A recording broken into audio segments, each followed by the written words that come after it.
What does it mean to love and love unconditionally? Well, oftentimes it means actually quite the reverse of letting go of that, which is letting go of judgment and hate. And in this video, I'm going to tackle this topic. So, as an introduction, I'm Meredith Lego, and my whole channel is on Ascension science, which is all about the expansion of consciousness. And doing that, especially with an understanding of basically how things kind of work in a more scientific setting. And in the beginning, and if you're new to this channel, I would encourage you to go back. There's a lot of information that I was able to basically download or channel from extra or interdimensional beings that helps us understand a little bit of the reality through our quantum field. And that really has become the fundamental building blocks of helping me understand sort of our reality, and I'm passing that on to you. And so today, as I mentioned, I'm going to be talking about really helping you understand the concept of starting to move more into unconditional love by understanding more about the concept of judgment.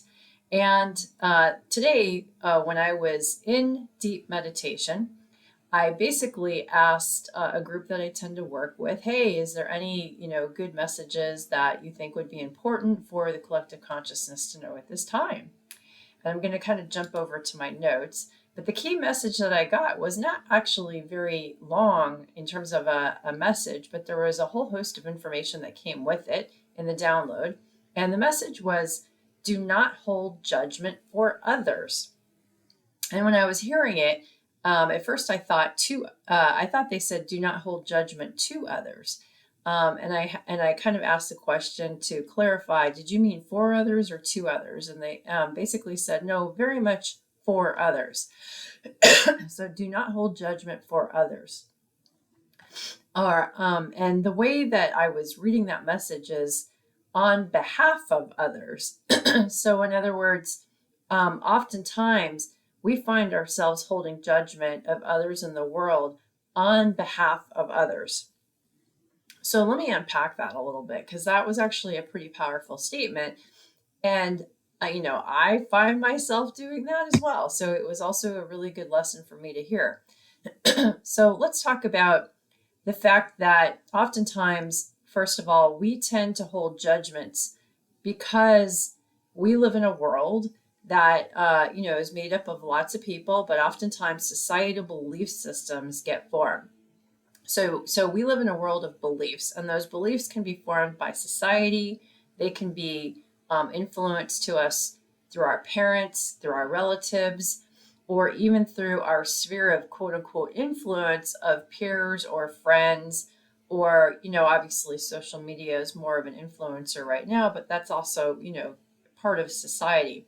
And then obviously these belief systems get routinized into a particular demographic or group, and then they start to sort of, become more built into the society, and hold on to a society or a generation for it. They can hold on for a very, very long time. So if you kind of think about it, beliefs are really an acceptance that a statement is true or that something exists. So there may or may not be proof of that, but there's a belief system, and then everybody essentially starts to buy into that belief system and make it their truth or the truth of society. And, there's lots of great examples of how that's played out. So kind of at a societal level, you kind of think about, perhaps the Catholic Church going back to the, I guess, I don't know when this was happening in the time period, but certainly I think it was happening in the United States around the Salem witch trials, is that, hey, all women with intuition are have these gifts, and therefore they must be witches, right? So all women with intuition are witches, and they must be burned. So that was a belief system, and because of that belief system, lots of people kind of fed into that belief. And that could have been really stemmed from a fear of power of intuition in general. And, oftentimes the feminine gender at that particular time in our history tended to have a better ability to sort of download information from the field through intuition. So they were listening to intuition. The more and more all of us can tune into that, regardless of gender, we all have that ability to really tune into our intuition. Um, and really what we're doing is we're creating a connection to the source field or to infinite intelligence. And I have to imagine that, any sort of power structure at that particular time of the church, or it could be any other sort of power structure that exists, would fear the loss of power from anybody starting to listen to their intuition as opposed to listening to those in power, because those in power would lose their power. So, those sorts of beliefs stem from a group in power, essentially being afraid to lose that power. If you kind of think about another holder or influencer of belief systems for us, it could be our parents. So that could be beliefs about, you must do this because it's good for you, you must avoid this because it's bad for you, or you must follow this religion, or you must follow this political party because that's the way I was raised. Another one could be, sphere of influence, which could be social media, or friends that you kind of deal with in social media. And so this can also oftentimes kind of lead to more situations of, oh, those people or those things are bad and those are good. And oftentimes, as I kind of mentioned before, we follow beliefs really mostly out of fear. And oftentimes it's being done so that we fit into society, so that we have a sense of belonging in a cohort group or in a community. And so if that group has that particular belief system, in order to avoid the feeling of being ostracized or the actual action of being ostracized by that group, or kind of being an outcast or a victim, we tend to play into the belief systems, even if they truly resonate with us in our gut or not, or in our heart.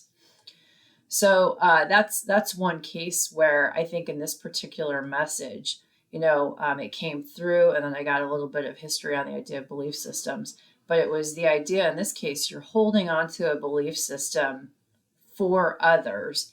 And because of that, you're judging others, and you're judging on behalf of others, as opposed to maybe judgments that you would create within yourself, without that fear of influence going on around you.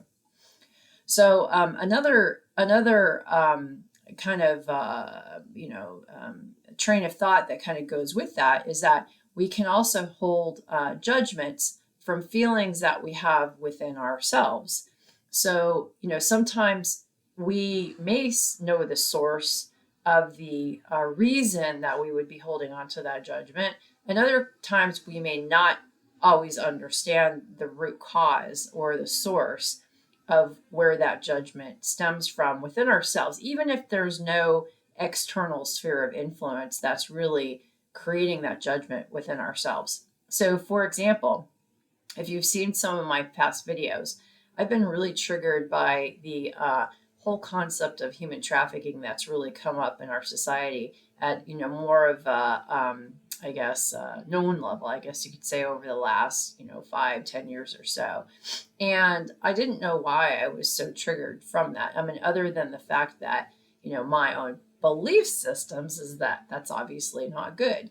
But what I came to learn over a lot of exploration and a lot of inner work is that I remembered lives where I was a victim of human trafficking. So the source of my extreme emotion and triggering around that had to do with something that didn't occur in this life, but had been an energy that I was holding on from life to life and needed to be cleared, and continue to be cleared. So that's, you can have judgments that essentially stem from something in other lives. And when you have those are really good times to, kind of clue into what the potential driver would be around that. So oftentimes another potential source of judgment can be something that clearly we identify the event that happened in our lives that creates that source of judgment that we have against usually another individual. And this can stem from, arguments that we have or disagreements that we have on positions around actions or beliefs. But oftentimes it can stem from our ego being wounded in some form or fashion. So the automatic reaction of the ego, not the soul, not the higher self, but the ego usually goes into a reptilian mode, the reptilian brain mode of fight or flight. Because in those cases, the ego is doing everything to protect that current identity that the ego has, or that station of identity that ego has in the moment. And when I say that, there can be many different identities that we as individual may hold on to over the course of a life. So, for example, we can identify ourselves as a certain position in our jobs, like I am a healthcare worker, or I am a dancer, or I am a pilot, or I am a parent, or I am a single mother, whatever that case may be. That's an identity that we hold on to. And oftentimes those identities can, shift over time, and we have the ability to change our identity over time. But usually the ego, in that moment of whatever that identity is, might be holding on to that identity. And so oftentimes when we find ourselves judging others, either coming from the ego working to protect itself, and or coming from some feeling that we've got inside ourselves, and we don't know where this judgment is necessarily coming from because we don't remember the root cause, it can also often create a feeling within ourselves that I'm right, because we're always right? And you're wrong, which ultimately, if you kind of think about it, is a position that I am better than you, which obviously means that in those moments, we're not feeling the complete connection to the fact that we're part of all that is, and that everybody around us is part of all that is equally. So in that moment, we forget we're connected to all beings. And the reality is that we're not separate from all beings. We're all part of that sort of quantum source field quite equally. So, and I'll tell you, through this experience, I've had the memory of doing some, quite harmful actions to other beings in past lives. Stuff that I obviously would never do today. I've done some harmful actions. So in those moments, it's easier for me to take a higher view and say, I forgive myself, because obviously I've learned through how to change the action when the next time that sort of situation comes up in your soul's evolution. You always have a choice of how to think, feel, and act in every situation. And oftentimes we're given lessons again to see, would we repeat the cycle of the same intention, action, behavior, or we have an opportunity to take a new choice. And in those moments, when we're kind of going through that, you can continue to hold on to judgment of others, or you can remember, what, I've done some pretty crappy things in my life too. I've held these belief systems before. I'm willing to let go of that judgment or that resentment because essentially, I've changed, or I've learned, or, I realized that when I was doing those things, I was coming from a place of fear and pain. And so the only way to transmute fear and pain is actually through love and through helping others have a sense of acceptance. And so I think in general, when I was kind of working with this group that I work with, and asking and trying to get more clarification on the statement, do not hold, judge others for others, like on behalf of others, and trying to clarify that, does that mean I don't need to hold judgment, or in general, and they're like, no, don't hold judgment for others on behalf of others. I think I walked away with the general thought that really it's best not to hold judgment at all. So, whether it's judgment influenced by others in your kind of sphere of influence, or judgment that you build up within yourself. So I think in this key, when you find yourself in these situations, and this is obviously something that I'm still working on, is to really maintain neutrality of emotion, and always try and take the observer of view of it. It's almost like let's say you're in a situation and you find yourself judging, that those are the moments to remember to kind of put your consciousness in an observer view of watching how you're acting and behaving in that moment. Just to observe, not to judge, not to say, oh, you're doing it again, but just to judge, because through that you can start to learn, how it is that you are, your identity, let's say, starts to react in certain situations. But I think what I walked out of this is the idea to maintain neutrality, especially of your emotion. Um, and try to work towards holding forgiveness or compassion, again, because some of us may not have always done great things in past lives or even in this life, right? So we all have things that we've had to work on, and oftentimes we're doing it because we've forgotten that we're not separate. We've forgotten, or it came from a place of sort of fear or shame or guilt, or there could have been lots of reasons for doing it that were sort of at a lower frequency based upon where we were at that particular time. And really all we were doing at the end of the day was seeking connection and love. That's really what we were yearning for. That's what most people yearn for. So the best thing to do is, offer up the inkling of, holding that forgiveness. And I think it goes back to the old adage or the old statement is that, if you really can't say something nice, just don't say it at all.